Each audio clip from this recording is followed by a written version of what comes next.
नमस्कार, विशेष मध्ये आपल्या सगळ्यांचं स्वागत। मी प्रसाद काथे। वैष्णवी हगवणे मृत्यू प्रकरणाचा गुंता वाढत चाललाय। या प्रकरणामध्ये न्यायालयीन सुनावणीच्या वेळी हगवणे कुटुंबाने जी भूमिका घेतली आहे ती धक्कादायक आहे। त्याही पलीकडे निलेश चव्हाणचं बेपत्ता असणं या प्रकरणाचं गूढ वाढवत आहे। राज्यात एकीकडे संतोष देशमुख हत्या प्रकरणातला आरोपी कृष्णा आंधळे अद्याप पोलिसांना सापडलेला नाही।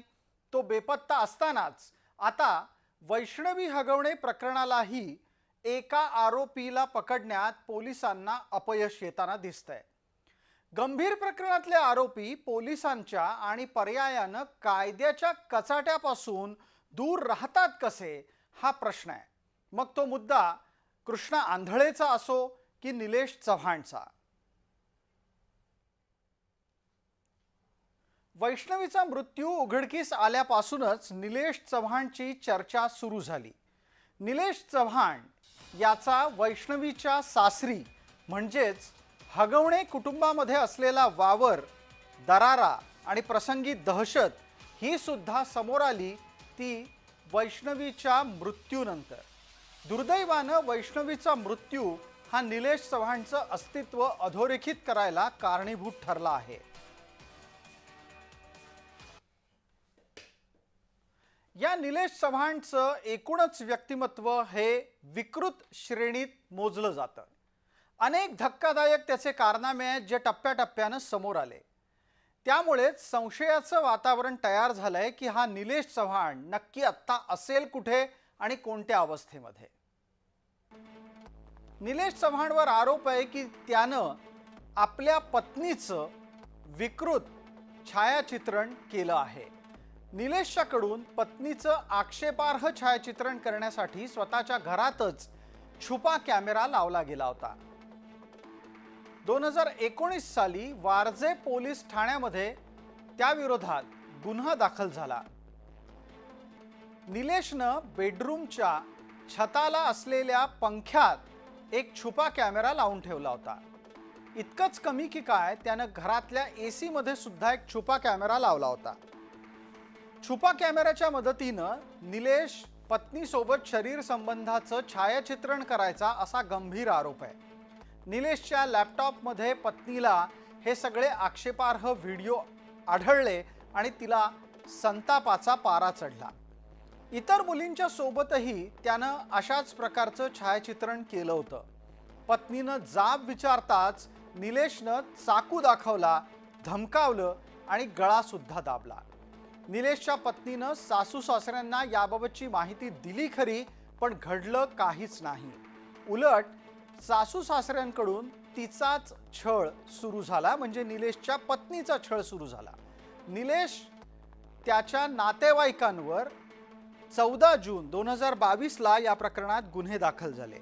निलेशचा अटकपूर्व जामीन पुणे सत्र न्यायालयानं फेटाळलाय।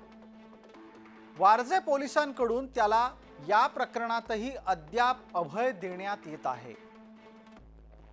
मुंबई हायकोर्टाकडून निलेशला अटकपूर्व जामीन मिळाला तेव्हा कुठं त्याला या प्रकरणात काहीसा दिलासा मिळाल्याचं बोललं जातंय।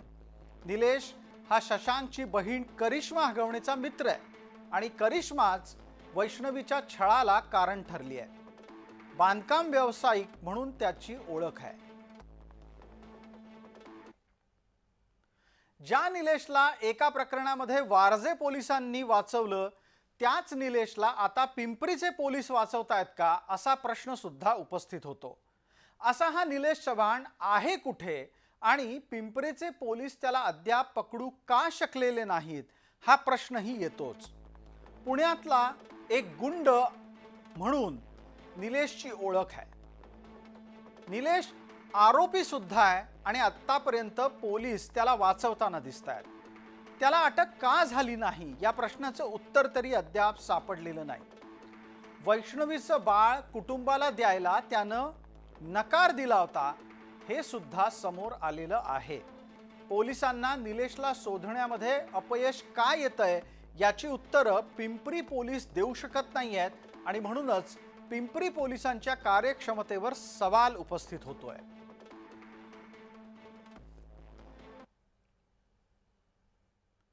प्रकरण समोर आलं तेव्हापासूनच निलेश बेपत्ता आहे. मात्र तो फरार झालाय का असा प्रश्न हगवणे कुटुंबाच्या वकिलाला विचारल्यावर काय बचाव केला गेला ते ऐका. फरार म्हणणं हे शब्दच चुकीचा आहे. फरार म्हणणं, तुम्ही जर सुप्रीम कोर्टाचे न्यायनिवाडे बघितले तर एखादा इनोसंट व्यक्ती, पोलिसांचा ससेमिरा, त्यांची अटक ह्याच्यामुळे डिप्रेशनमध्ये येऊ शकतो आणि तो स्वतःचं अस्तित्व काही काळ लपवू शकतो. ह्याला कोणी फरार म्हणू शकत नाही. फरार म्हणण्यासाठी त्याच्यासाठी वेगळे पॅरामीटर्स आहेत. फरार नाही, त्यांना उशिराने अटक झालेली आहे आणि अटक कशी झालेली आहे ते सुद्धा सगळं कागद आहेत, रेकॉर्ड आहे. या प्रकरणातील न्यायालयातल्या सुनावणीच्या दरम्यान हगवणे कुटुंब काय म्हणत होतं तेही ऐका आणि त्याचा संदर्भ आणि संबंध निलेश चव्हाण या व्यक्तीशी कसा आहे ते आम्ही आपल्याला सांगूच. जे दावे केले गेले ते धक्कादायकच म्हणावे लागणार आहेत. पुण्याच्या शिवाजीनगर न्यायालयामध्ये हगवणे कुटुंबाचे वकील विपुल दुशिंग आणि सरकारी वकील नितीन अडंगळे यांच्यात युक्तिवाद झाला. कसा झाला ते आम्ही सांगणारच आहोत, पण सुरुवातीच्या टप्प्यात आपल्याला अडंगळेंचं ग्राफिक्स पाहायचंय, म्हणजेच ते काय म्हणाले ते आपण ऐकणार आहोत, जेणेकरून कोणत्या कारणानं या संपूर्ण प्रकरणामध्ये अडंगळे या वकिलानं हगवणेंचा जामीन नाकारला ते पाहूयात. त्यांचा दावा आहे की वैष्णवीचं चॅट असेल तर ते कोर्टात का दिलं गेलं नाही असा पहिला प्रश्न त्यांच्याकडून उपस्थित केला गेला. वैष्णवीच्या शरीरावर जखमा होत्या, त्याचा तपास करायचा आहे असं सुद्धा अडंगळे न्यायालयात म्हणाले. आरोपींचा मोबाईल हस्तगत करायचा आहे, त्यामध्ये काही महत्त्वपूर्ण छायाचित्रण असण्याची शक्यता आहे असा दावा केला गेला. हुंड्यामध्ये दिलेलं 51 तोळे सोनं गहाण का ठेवलं याची माहिती घ्यायची आहे असा प्रश्न सुद्धा अडंगळेंच्या कडून विचारला गेला. वैष्णवीला ज्या ज्या हत्यारांनी मारहाण केली ती हस्तगत करायची आहेत असं सुद्धा ते म्हणाले.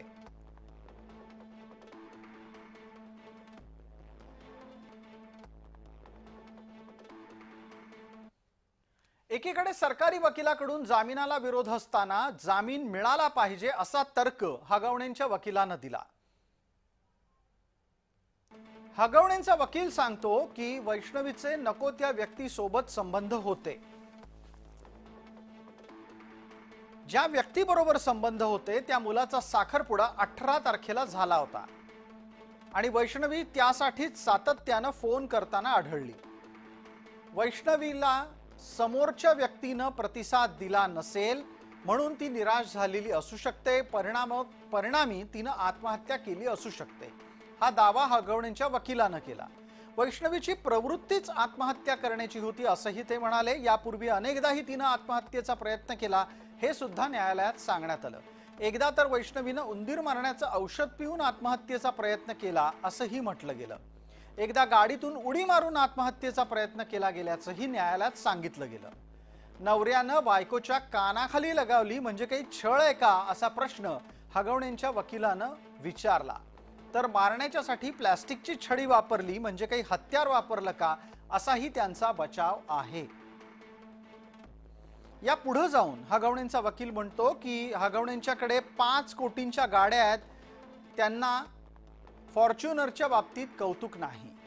हे कुटुंब 40 लाखाच्या 4 लाखाच्या गाड्यांसाठी फार काही करणार नाही. हगवणे कुटुंबाचं सोनं घरच्या व्यवसायासाठी गहाण ठेवलंय असाही दावा करण्यात आला. सोन्याच्या दागिन्यांच्या विषयी माध्यमांमध्ये चुकीची माहिती आली आहे असा दावा न्यायालयात करण्यात आलाय.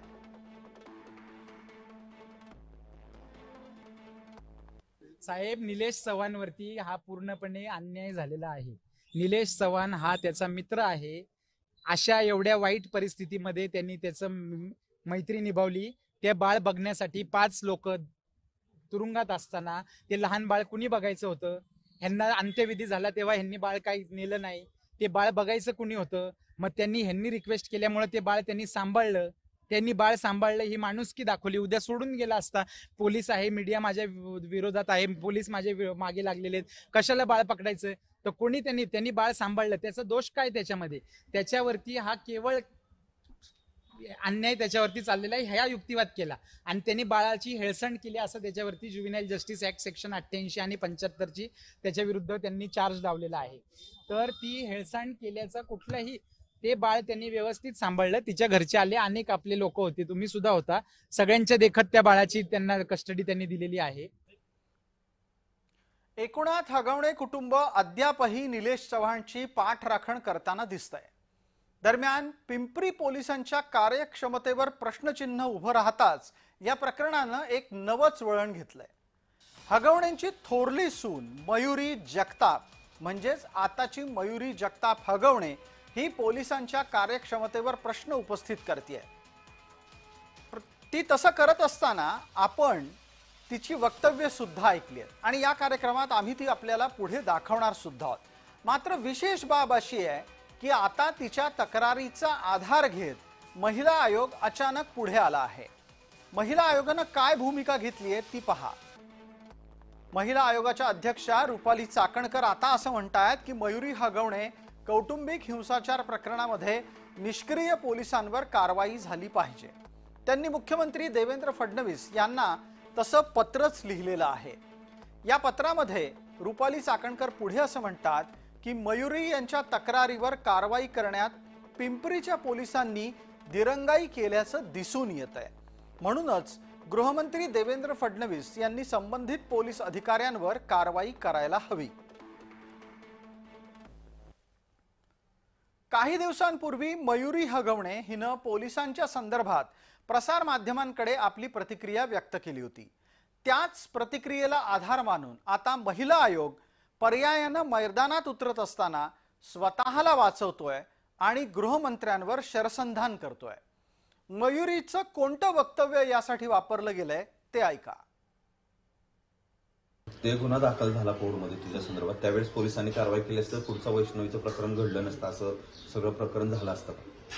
हो नक्कीच, की त्यावेळेस जर पोलिसांनी योग्य ती कारवाई घेतली, म्हणजे हाती लावली असती, त्यावेळेस पण यांना पकडायची भूमिका घेतली असती, तर ते नक्कीच आजही नसतं झालं. तेव्हा महिला आयोगाने काही ऍक्शन घेतली होती? त्यांनी काय म्हटलं? कंप्लेंट घेत नव्हते महिला आयोग? नाही, पोलीस नव्हते, तर त्यांनी त्यावेळेस सहकार्य केलं होतं की कंप्लेंट तुमची घ्यावी म्हणून. तेव्हा त्यांच्याशी माझं बोलणं झालं होतं की ते तुझी कंप्लेंट घेतील म्हणून. त्याच्यानंतर काही झालेलं नाही, ऍक्शन काही घेतलेली नाही. एकीकडे निलेश चव्हाणचं प्रकरण आहे, पिंपरी पोलिसांना निलेश चव्हाण सापडत नाहीये, तर दुसरीकडे असंच एक विस्मृतीत गेलेलं प्रकरण आहे, त्याची आम्ही आपल्याला आठवण करून देऊ इच्छितो. कारण पोलिसांना आरोपी न सापडण्याचंच ते प्रकरण आहे आणि ते प्रकरण आहे संतोष देशमुख हत्या प्रकरणातलं. कृष्णा आंधळे हा कुठं आहे या प्रश्नाचं उत्तर आजवर महाराष्ट्राला मिळालेलं नाही. कृष्णा सापडत नाही म्हणजे दगावला अशी भीती काल परवापर्यंत विरोधक व्यक्त करत होते. आता ती भीती सत्ताधाऱ्यांनीही व्यक्त केली आहे. मला डाऊट आहे कृष्णा आंधळे जिवंत आहे की नाही, हा सुद्धा मला एक शंका वाटते. कारण ज्या पद्धतीने पोलीस तपास करतायत, इतकी सगळं टीम जात आहेत आणि आतापर्यंत तो भेटत नाही, याच्यावर शंका व्यक्त करायला वाव आहे. म्हणून त्याचा तपास तातडीने लागला पाहिजे.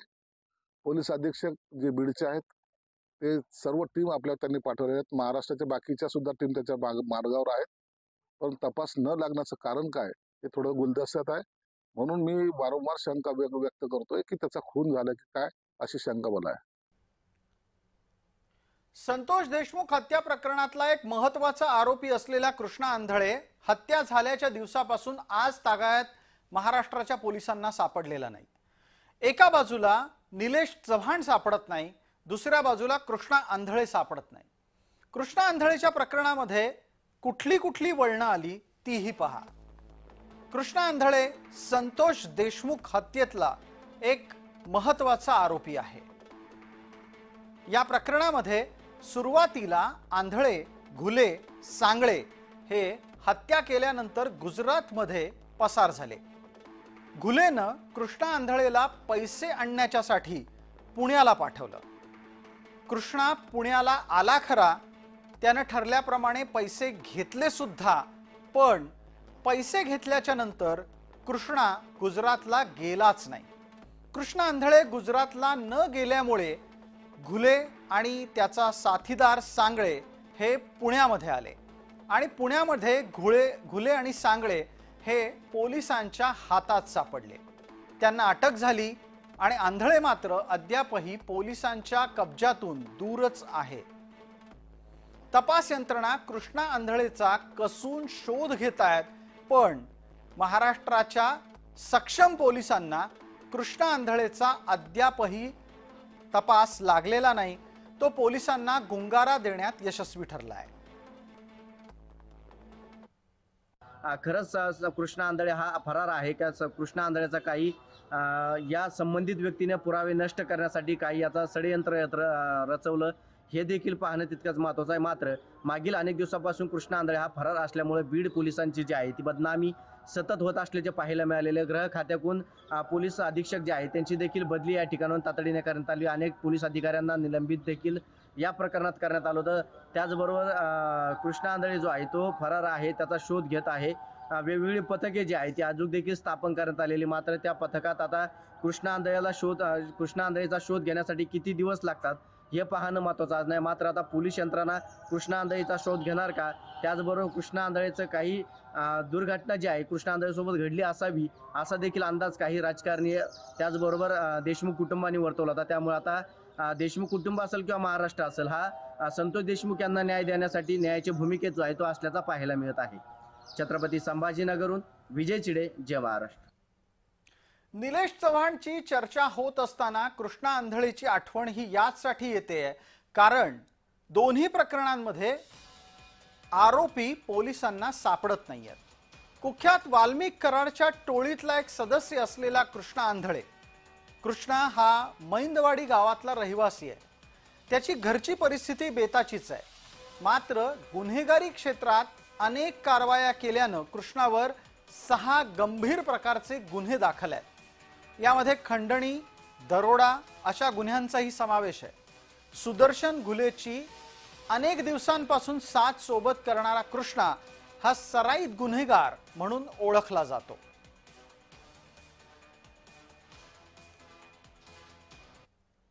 संतोष देशमुख हत्या प्रकरणातील फरार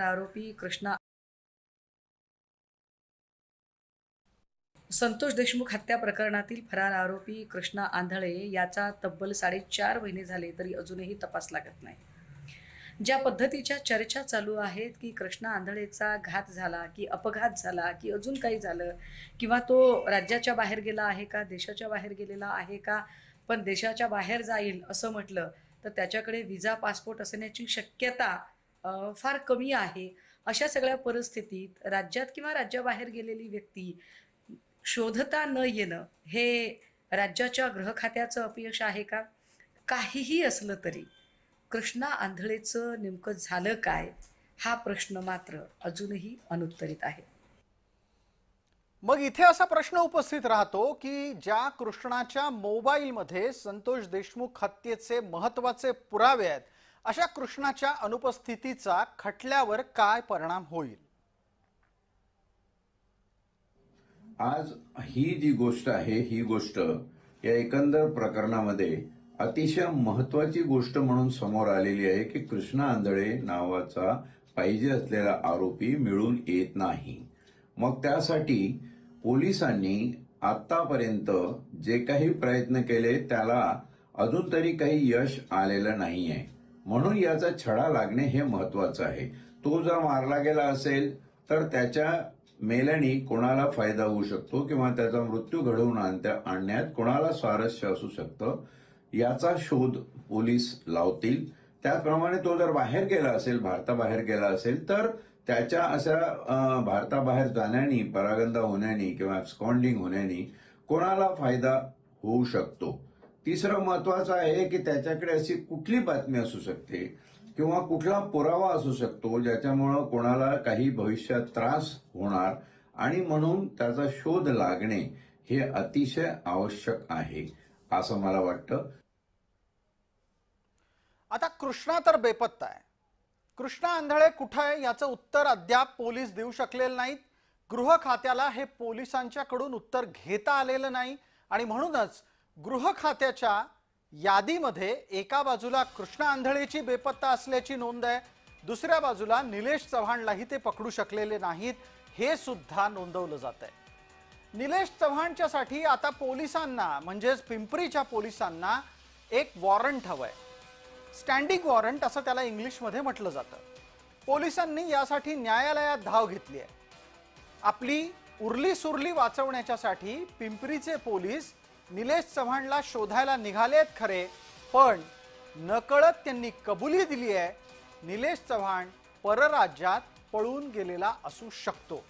आता मग इथं प्रश्न असा उपस्थित राहतो की निलेश चव्हाण परराज्यात पळून जाऊ शकलाच कसा? निलेश चव्हाण हा आरोपी या गुन्ह्यामध्ये अजूनही ॲब्स्कॉन्डिंग आहे. वरिष्ठांच्या मार्गदर्शनाखाली 6 टीम्स त्यासाठी काम करत आहेत. राज्याबाहेर गेल्याबाबत माहिती प्राप्त आहे. आम्ही BNSS 72 अंतर्गत स्टँडिंग वॉरंटसाठी कोर्ट पुढे मूव्ह झालेलो. गंभीर गुन्ह्यामध्ये जर एखादा आरोपी ॲब्स्कॉन्डिंग असेल, आपलं अस्तित्व लपवून जर तो फरार असेल, तर त्याची स्थावर जंगम मालमत्तेची माहिती घेण्यात येते आणि त्यामध्ये सदर न्यायालयीन प्रक्रियेनुसार प्रोक्लेमेशन उद्घोषणा काढून ती जप्त करण्यावर तरतूद असते. गृह खात्याला कृष्णा आंधळे सापडत नाही. गृह खात्याला निलेश चव्हाणला राज्याबाहेर जाणं रोखता येत नाही. हे गृह खात्याचं अपयश आहे आणि त्याची उत्तरं जनता निश्चित मागते. विशेषतः या भागामध्ये तुर्तास इतकंच. आपण पाहत रहा फक्त जय महाराष्ट्र.